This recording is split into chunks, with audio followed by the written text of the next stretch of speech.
Brought you by V-Guard, co-powered by Sensodyne and Vimal. పలుకులలో కేసరి. గత ప్రభుత్వ హయాంలో యూనిట్ ₹1.5 కరెంటు ధర తగ్గిస్తున్నామని సీఎం కాకముందు చెప్పిన వ్యక్తి ఈ రోజున ఆక్వా రైతులకి ₹5 కట్టే స్లాబ్ పడేలా రూల్స్ మార్చేశాడు.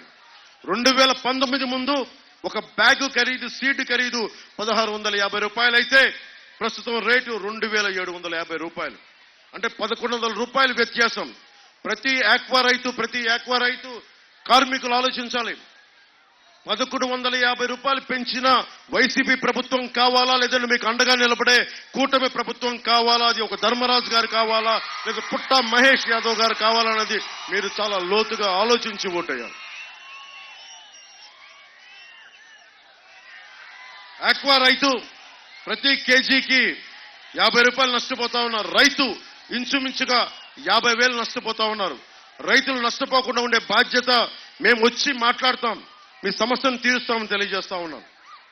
అలాగే సబ్సిడీలో వచ్చే ఏరేటర్లు ఆపేశారు. ఎన్నికల ముందు మద్దతు ధరని చెప్పిన వ్యక్తి ఈ రోజున ఆపేశాడు. ఇంకా ఆక్వా రైతాంగానికి తెలియంది, మీకు మీ ద్వారా ట్యాక్సులు కలెక్ట్ చేసి నేషనల్ ఫిషరీస్ డెవలప్మెంట్ బోర్డు నుంచి తిరిగి మీకే రావాలి ప్రోత్సాహకాలు. అలాంటిది తెలంగాణలో ఇస్తున్నారు, కర్ణాటకలో ఇస్తున్నారు. కానీ ఆ డబ్బులు, మీరు ఇచ్చిన ట్యాక్స్ డబ్బులు భవన నిర్మాణ కార్మికుల సంక్షేమ నిధిని ఎలా దోచేశాడో అలాగే ఆక్వా రైతాంగం కట్టిన ట్యాక్స్ డబ్బుల్ని జగన్ తను కూర్చొని తన సారాకి, తన మద్యం వ్యాపారాలకి అమ్మేసుకుంటా ఉన్నారు.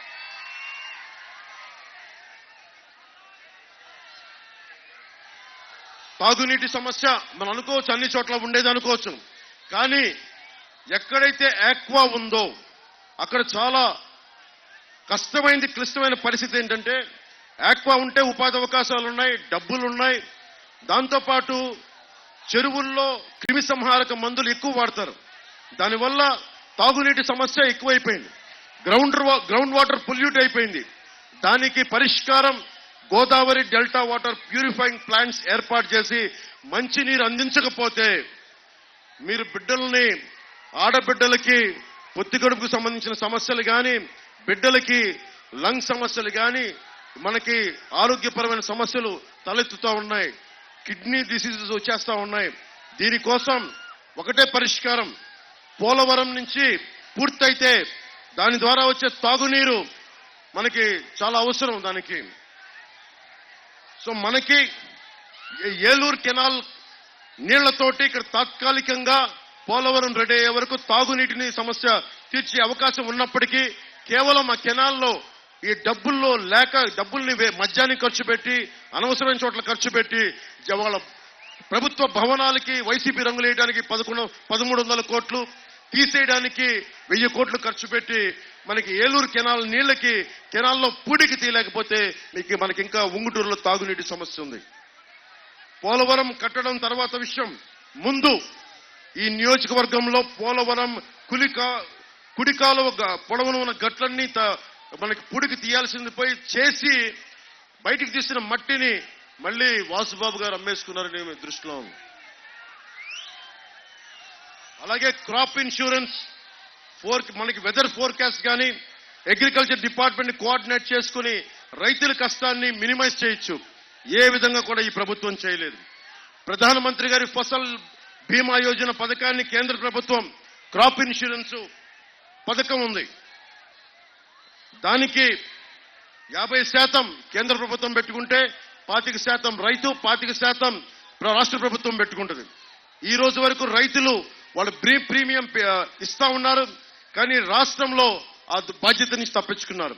దాన్ని వైఎస్ఆర్ పంట బీమాగా మార్చాడు. స్టేట్ గవర్నమెంట్ లో తన వాటా కట్టేయడం మానేయడం వల్ల ఈ రోజున 10% రైతాంగానికి కూడా పరిహారం అందట్లా. రోడ్ల సమస్య ఉంది. రోడ్ల సమస్య మీకు ఎన్ని వేల మంది చనిపోయారో మీకు తెలీదు. చినుకు పడితే వర్షాకాలంలో స్విమ్మింగ్ పూల్ అయిపోతున్నాయి ఆంధ్రప్రదేశ్ రోడ్లు. వర్షంలో బయలుదేరిన వాళ్ళకి ఎక్కడ గొంతుందో, ఎక్కడ రోడ్డు ఉందో తెలియదు. గజానికో గొయ్య. వాటిలో వెళ్ళడానికి అంబులెన్స్ లో పడే కష్టాలు. నిజంగా జబ్బున్న వాళ్ళు కానీ, గర్భిణీ స్త్రీలు అంబులెన్స్ వెళ్ళాలంటే అది ఎంత ప్రమాదకరమైందో మీరందరూ ఊహించుకోవచ్చు. అలాగే రోడ్లని ఇన్ఫ్రాస్ట్రక్చర్ డెవలప్ చేయకపోతే ఎలాంటి నష్టాలు ఉంటాయని చెప్పడానికే పల్నాడులో మనకి ఒక చిన్న ఎగ్జాంపుల్ గా చెప్తున్నాను. హైయెస్ట్ రోడ్ యాక్సిడెంట్స్ ఆంధ్రప్రదేశ్లో.